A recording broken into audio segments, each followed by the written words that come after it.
का हो आ गइला लोग फेर ओ घड़ी के भोर नहीं के पराइल अभी। ओ घड़ी तो हमरा दादा के करेज पे बिजली गिरैले रहो कि गुजरी गइलन।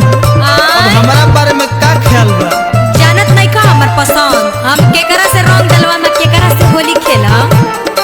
काहे होलियो में ना लगवई बुका? ना चल जाई जैसे कह देतानी ओइला हा बड़का होली खेले। ओ हमरा से ना लगवई बु? ना हमरा के ऑर्डिनरी बुझताड़ो, हमरा के उहे रंग लगाई है। के अच्छा तो सुनल चाहता रो? बताओ बताओ तनी मुड़ी झट के आओ। कोनो जात कोनो जात टच नहीं करी शरीर के, होली में चोली रंगी लइका अहिर के।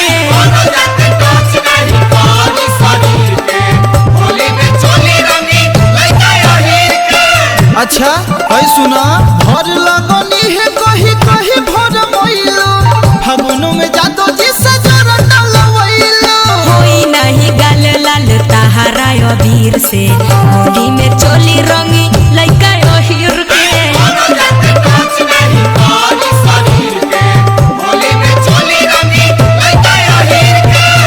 देखिए अप्पू भैया, एकरा के फेर से धरी, एकरा आगा पीछा दोनों रगड़ के लाल करी।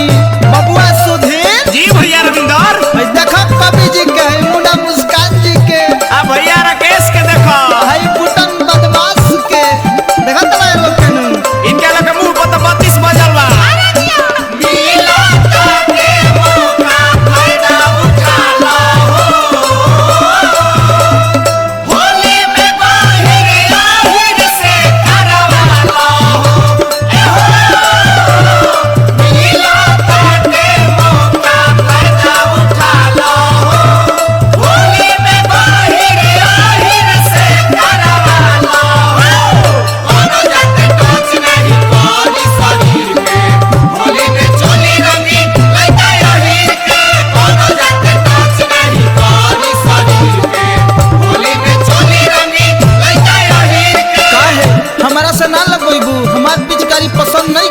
तू ना हटवा। सुनो भर होली चलेला जादो के ठिकदारी, सक बना बाबू जनी कर बरियारी।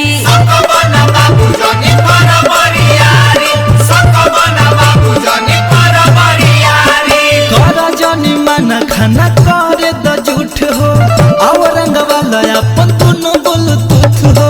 तू ही भइल बड़ा रंगे वाला, तारा समझ नहीं खियावत, हम जादू जी के बानी। जनी चुन है ऐसे घर जनी छाव हो, हमें पपटकी के बनाई दे हम हो। जैसे आइल बड़ा वैसे चली जा तू फिर के, होली में चोली रंगी लइका अहिर के।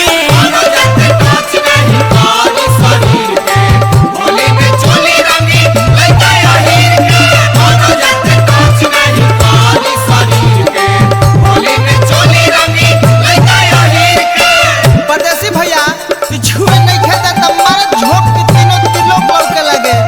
आई सुबोध किशन के मत छोड़ो, लहंगा में हाथ डलवा दो।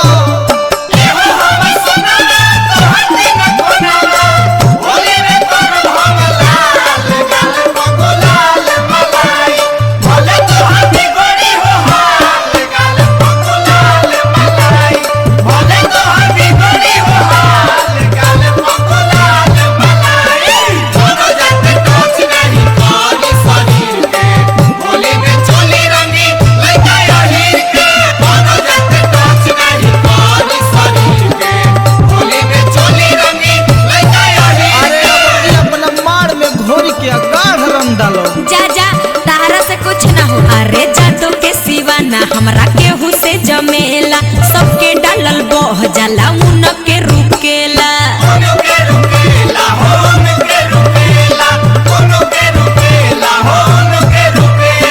कहतानी बात जवन सुनीला ध्यान से, देख डलवा के एक बे मुन्ना मुस्कान से। अरे वो का डली है, उनकर त फुचकारी खराब बा। रॉक्स रविंदर से रंग डलवइबो, 3 महीना में लइका खेलइबो।